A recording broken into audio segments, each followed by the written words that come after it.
Washington, two polls released Wednesday delivered bad news for candidates clamoring to get on the stage for next month's debate and good news for former Vice President Joe Biden. The surveys were the final ones before Wednesday's midnight deadline for qualifying for the September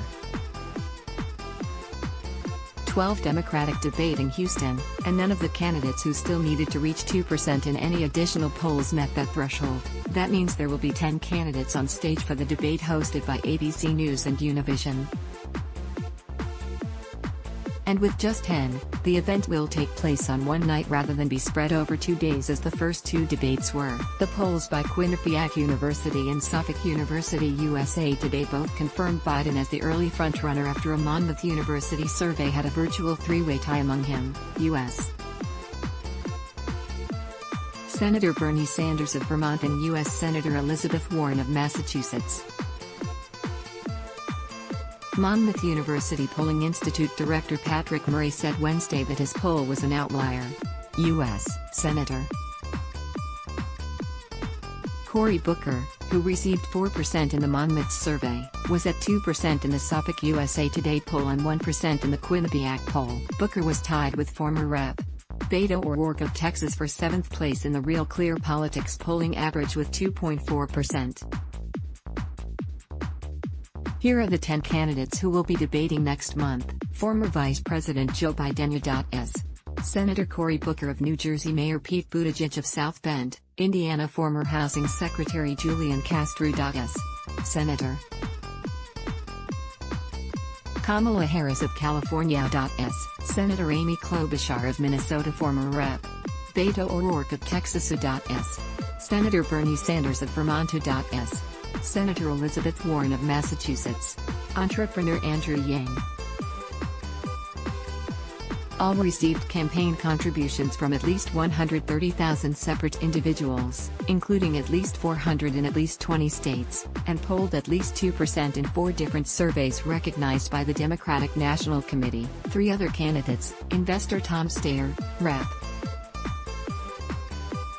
Tulsi Gabbard of Hawaii and author Marianne Williamson, met the donor requirement but fell short in polling, according to 538. In addition, U.S. Senators Michael Bennet of Colorado, New York City Mayor Bill de Blasio, Montana Governor Steve Bullock, Rep.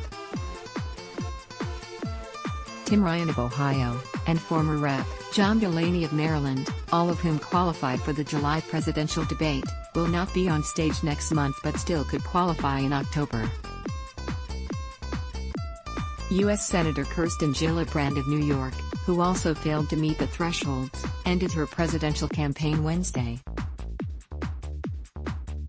Gabbard has complained about how the DNC selected the polls it would use, saying that she received at least 2% in 24 other national or early state surveys, but the polls she cited were conducted online, which exclude those without internet access, or were automated, which cannot call cell phones. The DNC's list of approved polls primarily consisted of live caller telephone surveys to both landlines and cell phones. Steyer campaign manager Heather Hargreaves also cited online and automated polls in saying, "It is clear from public polling that Tom would have easily met the 2% threshold and been on the debate stage if there had been any qualified early state polling in the last few weeks." Biden led with 32% in the Quinnipiac poll, followed by Warren with 19% and Sanders with 15%. In the Suffolk USA Today survey, he had 32%, Warren 14% and Sanders 12%. None of the other candidates reached double figures. Quinnipiac poll of 648 registered Democratic voters or those who leaned Democratic was conducted August 21 to 26 and had a margin of error of 4.6 percentage points. The Suffolk USA Today poll of 424 voters who said they planned to vote in the Democratic primaries or caucuses was conducted August 20 to 25 and had a margin of error of 4.76 percentage points. Jonathan D. Salant may be reached at jsalant@jadvancemedia.com. Follow him on Twitter at @JDSalant or on Facebook. Find NJ.com Politics on Facebook. Have a tip? Tell us. NJ.com/tips. Get the latest updates right in your inbox. Subscribe to NJ.com's newsletters. Let's block ads. Why?